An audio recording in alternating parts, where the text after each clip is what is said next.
नमस्कार बच्चों, आप लोग कैसे हो। आज हम 12th क्लास का अपना अगला lecture hello alkane and hello Areen पर लेके चलते हैं। तो बच्चों यहाँ पे आपको क्या है, आज मैं तब का बोल रहा हूँ आपको कि SN1 क्या होता है, SN2 क्या होता है, वो ये रिएक्शन SN1 से होगी, ये रिएक्शन SN2 से होगी। तो ये आज आखिर वो दिन आ ही गया, आखिरी में वो दिन आ ही गया कि जिसके बारे में बताने वाला हूँ आपको SN1 क्या होती है, SN2 क्या होती है। हाँ बच्चों, एक इंपॉर्टेंट इन्फॉर्मेशन है आपके लिए।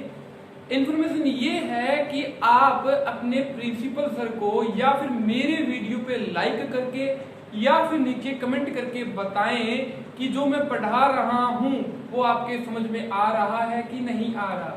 जो बच्चों मैं ये चैप्टर करवा रहा हूं आपको, hello alkane and hello arenes, अगर आपने 11वीं क्लास की ऑर्गेनिक केमिस्ट्री पढ़ रखी है, specially some basic concept of organic chemistry, तो मैं आपको कहता हूं अगर आपके तो भी समझ में नहीं आता तो इट्स माय फॉल्ट।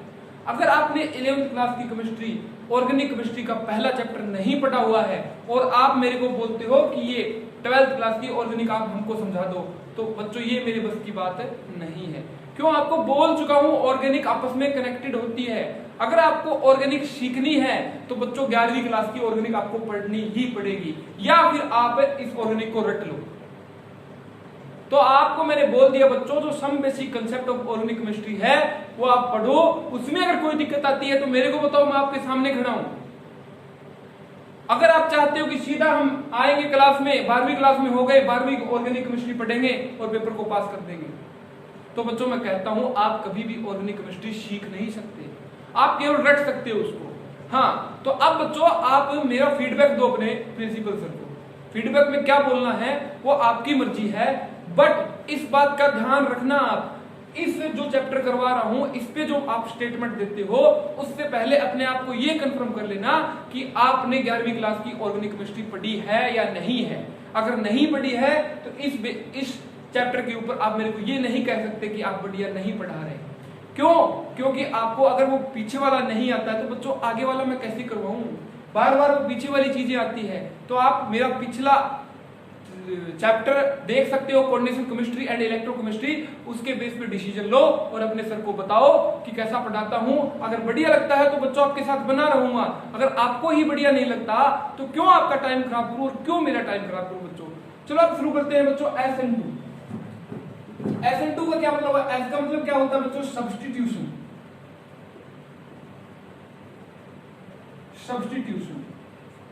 N का मतलब क्या होता है बच्चों? न्यूक्लियोफाइल। और आपको पता है कि न्यूक्लियोफाइल को मैं किस तरह दर्शाता हूं, न्यूक्लियोफाइल को इस तरह से लिखाता हूं। 2 का मतलब क्या है बच्चों? यहां पे बाई मोलिकुलर।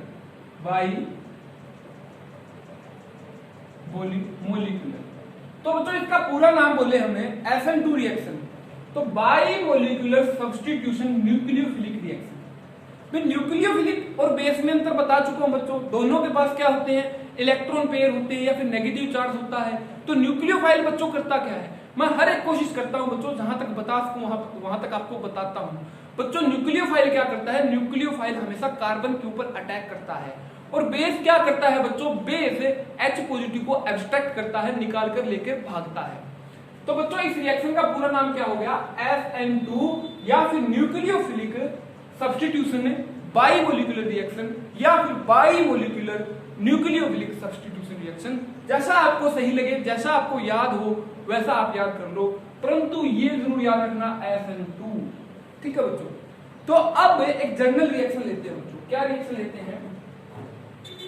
जनरल रिएक्शन ये है, हमने क्या लिया बच्चों? यहाँ पे OH न्यूक्लियोफाइल लिया, OH न्यूक्लियोफाइल लिया हमने, एंड यहाँ पे अगर हमने CH3 ले लिया बच्चों, यहाँ पे I ले लिया, यहाँ पे H ले लिया और यहाँ पर भी H ले लिया।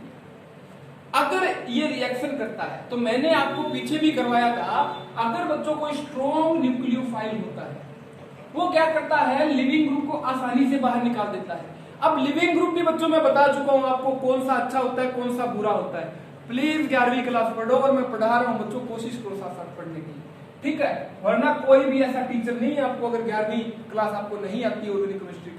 हाँ, फिजिकल और इनऑर्गेनिक की मैं गारंटी लेता हूं, आपको समझा दूंगा। 11वीं वाले से कोई रिलेशन नहीं है, थोड़ा बहुत आता है, वो बोल भी सकते हैं, उसके रट भी सकते हैं उसे, परंतु बच्चों ये ऑर्गेनिक केमिस्ट्री है, सारी 11वीं वाली दोबारा आ गई, कहां रटोगे आप इसे। ठीक है, तो ऐसे क्या होता है बच्चों कि जो OH है ना, यहां पे अटैच हो जाता है और आई नेगेटिव को बाहर निकाल देता है। That's like. तो ये क्या है बच्चों, ये न्यूक्लियोफाइल होता है। कैसे आप बोलोगे कि आपको कैसे पता कि न्यूक्लियोफाइल होता है? बच्चों मैं आपको बता चुका हूं कि न्यूक्लियोफाइल होता है उसके ऊपर नेगेटिव चार्ज होता है या फिर उसके पास इलेक्ट्रॉन पेयर प्रेजेंट होता है ताकि वो दूसरे को डोनेट कर सके। या फिर दूसरे तरीके से बात करूं तो बच्चों जो लाइगेंड्स होते हैं वही न्यूक्लियोफाइल होते हैं, क्योंकि लाइगेंड्स के पास भी क्या होते हैं, या तो इलेक्ट्रॉन पेयर प्रेजेंट होता है या फिर उसके पास नेगेटिव चार्ज प्रेजेंट होता है, जो नेगेटिव चार्ज अपना डी ऑर्बिटल में देता है किसके, मेटल के। ठीक है, ये क्या है बच्चों, रिएक्टेंट हो गया, या फिर दूसरी भाषा में बोलो इसे सबस्ट्रेट बोल सकते हैं बच्चों। और ये क्या हो गया बच्चों, प्रोडक्ट हो गया। And this is leaving group.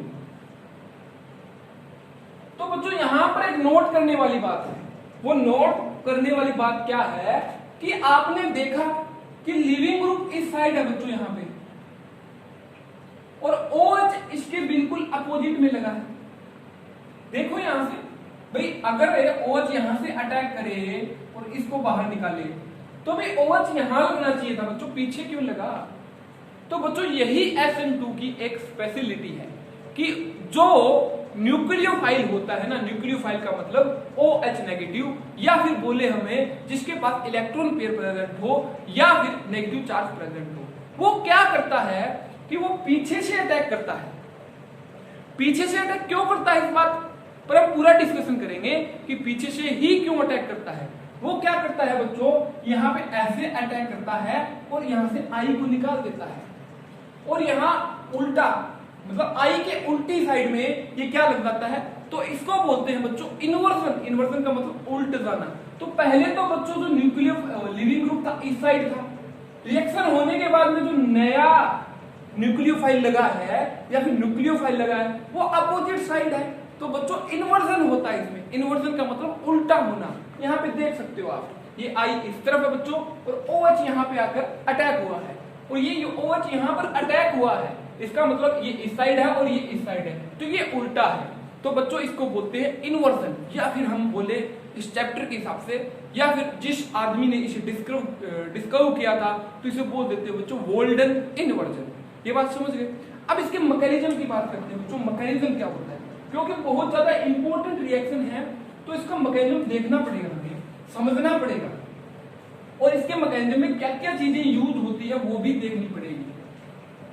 तो बच्चों फिर से आपसे रिक्वेस्ट करता हूं मैं, ये मेरी एक रिक्वेस्ट आपसे कि आप मेरे बारे में अपने जो प्रिंसिपल सर को क्या करो, फीडबैक दो, ताकि मेरे को भी पता चल सके कि मेरी टीचिंग में क्या कमी है, किस प्रकार कमी है। तो बच्चों आपके साथ नहीं तो कहीं और, या फिर सेल्फ मैं इस YouTube चैनल के माध्यम से उन कमियों को सुधारूंगा, फिर आगे कभी भविष्य में आपसे मिलने का मौका मिलेगा। अगर आपको लगता है कि मैं सही पढ़ाता हूं तो आपने सर को तो बता दें, अगर आपको लगता है कि मैं सही नहीं पढ़ाता हूं तो भी अपने प्रिंसिपल सर को बताएं। ठीक है, अब मैकेनिज्म की बात करते हैं। Mechanism of SN2। SN2 का मतलब बाइमोलिक्यूलर न्यूक्लियोफिलिक सब्स्टिट्यूशन रिएक्शन। तो बच्चों इसमें होता क्या है, जो यहाँ पे कार्बन प्रेजेंट होता है बच्चों, अपना कार्बन जिसके ऊपर क्या लगा होता है, यहाँ पे एक H लगा हुआ होता है, यहाँ पे H लगा होता है और यहाँ पे H लगा होता है। अब मैंने बोला था ना बच्चों की 11th क्लास काम आएगी, तो ये देखो यहाँ पे आपने डैश और वेज पढ़ा होगा।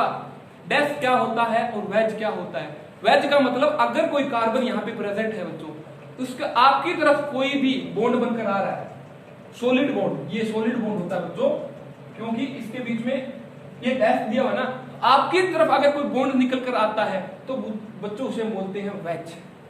अगर आपसे अपोजिट साइड, अगर यहाँ पे कोई कार्बन है, अगर बॉन्ड इस साइड है, मतलब आपसे अपोजिट हो गया, तो उसे बोलते हैं बच्चों वेज बॉन्ड। तो आपको तभी तो बोला था मैंने, आपको 11वीं क्लास का आना चाहिए। तो यहाँ पर क्या होता है बच्चों, nucleophile sorry leaving group I लगाते हैं। ये बात समझ गया। तो फिर यहाँ पे अपना क्या था, OH नेगेटिव। तो अब मैकेनिज्म की बात करूं बच्चों, तो मैकेनिज्म में क्या होगा कि अब ये OH नेगेटिव है बच्चों, ये बॉन्ड बनाना शुरू करेगा। डॉटेड दिखा रहा हूं, चलो ऐसे देख लो, डॉटेड दिखा रहा हूं, इसका मतलब बॉन्ड बनना शुरू हुआ किसके साथ? कार्बन के साथ। Is it okay? और ये H यहां पे ऐसे का ऐसा, और जो ये डैश वाला है या फिर वेज वाला, जो भी आप लिख सकते हो आपके हिसाब से इसे लिख दो, कोई दिक्कत नहीं। और ये बॉन्ड अगर बच्चों बनना शुरू हो रहा है तो कार्बन कितने बॉन्ड बना सकता है? तो आपने पढ़ा होगा कार्बन 4 ही बॉन्ड बना सकता है। तो 4, अगर ये बॉन्ड बच्चों बनना शुरू हो गया तो 1 2 3 और 4 बॉन्ड हो गए। तो 5वां बॉन्ड जो कि लिविंग ग्रुप के साथ था बच्चों, वो टूटना शुरू हो गया। क्यों? क्योंकि कार्बन बच्चों एक साथ 4 ही बॉन्ड बना सकता है। तो अगर ये OH इसके साथ बॉन्ड बनाना शुरू करता है, ठीक है, तो फिर ऑटोमेटिक जो आयोडीन होगा बच्चों, वो बॉन्ड टूटना शुरू हो जाएगा। क्यों? क्योंकि कार्बन बच्चों एक साथ 4 ही बॉन्ड बना सकता है। इसके कारण इसको बोलते हैं बच्चों हम ट्रांजिशन स्टेट। ट्रांजिशन स्टेट का मतलब क्या होता है? ऐसी बीच की स्टेट है जब तक हमें ना तो कोई प्रोडक्ट मिले और ना कोई रिएक्टेंट मिले। तो यहां से देखते हैं हमें, तो यहां पे देखो बच्चों, जैसे कि OH है, OH भी जुड़ने की कोशिश कर रहा है और I क्या कर रहा है? टूटने की कोशिश कर रहा है। तो अब तक हमारा प्रोडक्ट तो नहीं बना ना, तो एक बीच की स्टेज है ये, इस रिएक्शन की एक बीच की स्टेज है। फाइनल स्टेज तो बच्चों उसको बोलते हैं जब हमें हमारा प्रोडक्ट मिल जाए। ये बात समझ रही हो कि नहीं समझ रही? फाइनल स्टेज तो उसे बोलते हैं बच्चों जब हमें अपना प्रोडक्ट मिल जाए, परंतु यहां पर तो प्रोडक्ट नहीं मिला। और आपको पता है कि ये लिविंग ग्रुप होता है बच्चों, ये निकलेगा। क्यों? क्योंकि ये चौथा बॉन्ड ये बनने की कोशिश कर रहा है, तो 5वें को तो बाहर जाना ही जाना पड़ेगा। तो आगे क्या होगा बच्चों? जो ये OH है ये कार्बन के साथ अटैच हुआ, ठीक है, और ये H लग गया, और यहां पर H, ये अब यहां से देखो आप, I इस साइड लगा हुआ है, OH इस साइड लगा हुआ है, पीछे से अटैक करता है। ये यहां पे देखो तो ये पीछे से अटैक करता है। अब आप बोलोगे कि ये आगे से अटैक क्यों नहीं करता? तो बच्चों एक बात बताओ मेरे को कि OH के पास कौन सा चार्ज है? OH के पास नेगेटिव चार्ज है। Is it okay?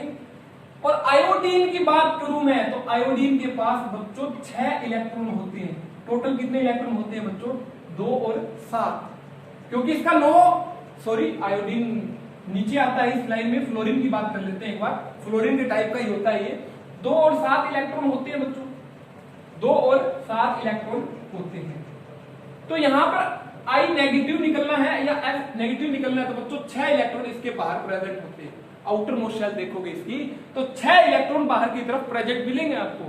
तो बच्चों ये नेगेटिव चार्ज घूम फिर इसके पास आने की कोशिश करेगा, बिल्कुल कोशिश करेगा, परंतु यहां पे देखोगे इसके पास 6 इलेक्ट्रॉन है। और नेगेटिव के बीच में बच्चों क्या होता है?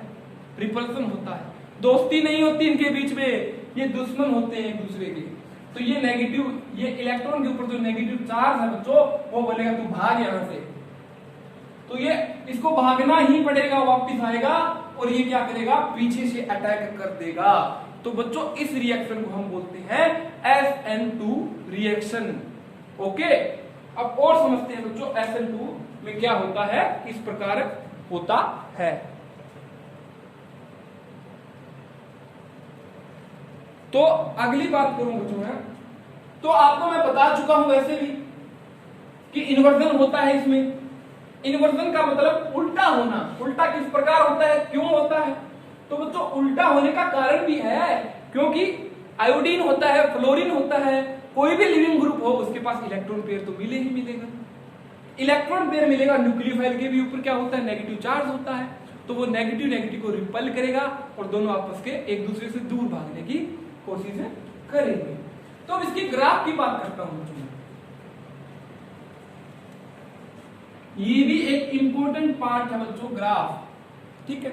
तो ये आपको पता है, ये कोई रिएक्टेंट मान लेता हूं बच्चों, ये रिएक्टेंट R हो गया और ये प्रोडक्ट P मान लिया।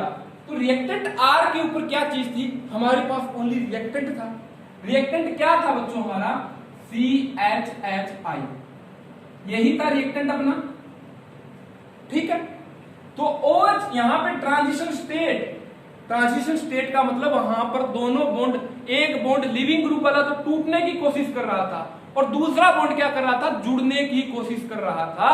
तो यहां पे ये है बच्चों ट्रांजिशन स्टेट। अब आप मेरे से एक बात पूछ सकते हो कि ये एनर्जी है और इससे रिएक्शन कोऑर्डिनेट है। आप मेरे से आप पूछ सकते हो कि सर रिएक्टेंट की एनर्जी तो कम है और ट्रांजिशन स्टेट की एनर्जी ज्यादा है। ये बात पूछ सकते हो कि नहीं पूछ सकते आप मेरे से? बिल्कुल ट्रांजिशन स्टेट की एनर्जी ज्यादा है, बिकॉज क्योंकि जब CH3I के पास OH नेगेटिव आता है ना और ये बॉन्ड बनाने की कोशिश करता है, कैसे? ये ऐसे I होता है, यहां पे ऐसे OH होता है और 3 H होते हैं। तो कार्बन के कितने बॉन्ड होते हैं बच्चों? 4 होते हैं। तो यहां पर 5 बॉन्ड दिख रहे हैं हमें। तो कार्बन बॉन्ड बनाता 4 ही है बच्चों, 5वां उसके साथ धक्का करेगा, कोई फोर्स अप करेगा इसको, तो उसकी एनर्जी तो इंक्रीज होगी। आपके साथ है कोई भी आपसे कोई चीज मांगता है, आप देना नहीं चाहते उसको, बार बार मांगते हैं, बार बार मांगता है वो, तो आपको गुस्सा आएगा कि नहीं आएगा? तो गुस्सा मतलब आपकी एनर्जी इंक्रीज हो गई, आप गुस्से से लाल पीली हो गए। उसी प्रकार बच्चों ये OH है ना, इसके साथ फोर्स अप कर रहा है, फिर मैं भी बॉन्ड बनाऊंगा, मैं भी बॉन्ड बनाऊंगा। तो ये I बोलता है अभी बना ले यार, मैं छोड़ के चला जाता हूं। जब तक ये I छोड़ के नहीं जाता है तो कार्बन का तो 5वां बॉन्ड हो गया वो, तो कार्बन को गुस्सा आएगा तो अपनी एनर्जी राइज अप कर लेगा। यहां पर क्या होगा, ये स्टेज होगी बच्चों HO कार्बन I, और यहां पर प्रोडक्ट मिल गया हमें। तो प्रोडक्ट अगर बच्चों ये I यहां से निकल गया तो कार्बन की तो 4 ही बॉन्ड रहे और 4 में कार्बन अपनी स्टेबिलिटी पा सकता है, स्टेबल होता है, 4 बॉन्ड बना सकता है। जैसे ही वो I या फिर लिविंग ग्रुप बाहर निकला, निकलते ही क्या होगा, निकलते ही यहां पर स्टेबिलिटी मतलब एनर्जी डिक्रीज हो जाएगी। तो बच्चों ये ट्रांजिशन स्टेट होती है, ये प्रोडक्ट होता है और ये रिएक्टेंट होता है। आई थिंक आप समझ गए इस बात को। तो अब थोड़ा सा और देखते हैं बच्चों इसके बारे में। तो एक बात देखो आप, एक बात और देखो आप,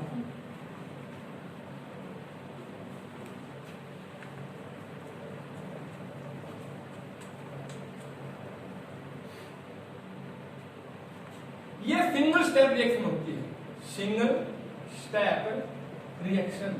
अरे पेपर में पूछे जाते हैं बच्चों कि कैरेक्टरिस्टिक्स ऑफ SN2 रिएक्शन, तो आप बोल दोगे, पहले तो SN2 रिएक्शन बता दोगे भी ऐसी कोई रिएक्शन जिसमें न्यूक्लियोफाइल पीछे से अटैक करता है और लिविंग ग्रुप को बाहर भेज देता है, उसे हम बोलते हैं SN2 रिएक्शन, ठीक है। और बाद में बोल दोगे आप इन्वर्जन होता है इसके अंदर, इन्वर्जन मतलब उल्टा होना, जो बता चुका हूं बच्चों। सिंगल स्टेप रिएक्शन है बच्चों ये। सिंगल स्टेप का मतलब क्या होता है, जब CH और I था, यहां से OH ने अटैक किया था ना, तो इसके बीच में क्या मिला बच्चों, CI रोटी रहे, OH, इसके बाद में हाथों हाथ में प्रोडक्ट मिल गया था ना, बीच में एक ही स्टेप आया बच्चों, बीच में एक ही स्टेप आया, एक स्टेप के आने के बाद में हाथों हाथ में क्या मिल गया, प्रोडक्ट मिल गया। तो बच्चों ये सिंगल स्टेप रिएक्शन होती है। अब दूसरी बात, नाम क्या था इस रिएक्शन का, नाम क्या था इस रिएक्शन का, can you tell me? SN2 reaction, SN2 reaction. SN2 reaction का मतलब बच्चों SN2 न्यूक्लियोफिलिक या फिर bimolecular nucleophilic substitution reaction. Bimolecular मतलब 2 मॉलिक्यूल काम आते हैं, 2 मॉलिक्यूल कुछ न कुछ करते हैं, 2 मॉलिक्यूल का हेरफेर होता है, तो ये इसलिए इसको बच्चों बोलते हैं बाइमोलिक्यूलर न्यूक्लियोफिलिक रिएक्शन। बाइमोलिक्यूलर तो कौन कौन से मॉलिक्यूल है, 2 बच्चों रिएक्शन स्टार्ट होती है तब, एक तो बच्चों यहाँ पे OH है और एक CH3I है, ये दोनों मॉलिक्यूल है, दोनों ही मॉलिक्यूल है, मानते हो इस बात को।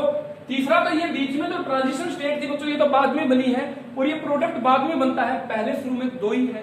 तो बाइमोलिक्यूलर न्यूक्लियोफिलिक सब्स्टिट्यूशन रिएक्शन का मतलब ये दोनों मॉलिक्यूल के ऊपर डिपेंड करती है। तो बच्चों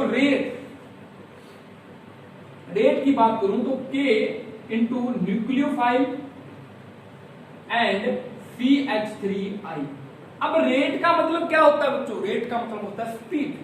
अगर बच्चों इसमें ज्यादा न्यूक्लियोफाइल ले लूं मैं, अगर बच्चों इसमें ज्यादा न्यूक्लियोफाइल ले लूं, ज्यादा न्यूक्लियोफाइल का मतलब कॉन्सेंट्रेशन अगर ज्यादा ले लेता हूं तो रेट बढ़ेगी। अगर इसमें सबस्ट्रेट भी ज्यादा लेता हूं मैं तो भी बच्चों रेट बढ़ेगी। तो रेट का मतलब क्या होता है? Reaction of speed. ये रिएक्शन हो रही है, कितनी स्पीड में हो रही है, इसे बोलते हैं बच्चों रेट ऑफ रिएक्शन। तो ये दोनों चीज पे डिपेंड करती है, न्यूक्लियोफाइल पे भी डिपेंड करती है और ये सबस्ट्रेट या फिर रिएक्टेंट पे भी डिपेंड करती है। अब यहाँ पे न्यूक्लियोफाइल पे किस प्रकार डिपेंड करती है? तो बच्चों न्यूक्लियोफाइल स्ट्रॉन्ग, यहाँ पे न्यूक्लियोफाइल की बात करूं बच्चों, OH नेगेटिव एंड H2 दो न्यूक्लियोफाइल है। यहाँ पे देख लो OH नेगेटिव एंड H2 दो न्यूक्लियोफाइल। तो बच्चों मैंने आपको क्या बोला था? क्या बोला था कि न्यूक्लियोफाइल वो होता है जिसके पास नेगेटिव चार्ज हो या फिर इलेक्ट्रॉन पेयर हो। तो बच्चों यहाँ पे देखो इसके पास इलेक्ट्रॉन पेयर है और इसके पास चार्ज है और इलेक्ट्रॉन पेयर भी है। तो यहाँ पे देख रहे हो इसके पास ज्यादा इलेक्ट्रॉन्स है, ज्यादा शक्ति है इलेक्ट्रॉन्स की। तो ये नेगेटिव वाला होता है ना बच्चों, वो स्ट्रॉन्ग न्यूक्लियोफाइल होता है, तगड़ा न्यूक्लियोफाइल होता है देन न्यूट्रल। तो इसी प्रकार बच्चों अगर यहाँ पे तगड़ा या स्ट्रॉन्ग न्यूक्लियोफाइल यूज करते हैं तो रिएक्शन और जल्दी होगी। या फिर ये निशान किस चीज का होता है? आपने इक्विलिब्रियम में पढ़ा हुआ है 11वीं क्लास में, कंसंट्रेशन को दिखाता है। अगर न्यूक्लियोफाइल की कंसंट्रेशन ज्यादा ले लेते हैं तो भी रिएक्शन क्या होगी बच्चों? जल्दी होगी। उसी प्रकार ये, ठीक है बच्चों, इस पे भी डिपेंड करती है। ये बातें हम कल करेंगे। फिर दोबारा से आपसे रिक्वेस्ट करता हूं बच्चों, फीडबैक जरूर बताएं अपने सर को, और इस वीडियो को अगर पसंद आती है तो बच्चों लाइक करें, और अगर पसंद ना आई है तो मेरे को कमेंट सेक्शन में कमेंट करके मेरे को बता दें क्या कमी रही है, या फिर अपने प्रिंसिपल सर को बताएं। प्लीज चैनल को सब्सक्राइब करें। थैंक यू बच्चों।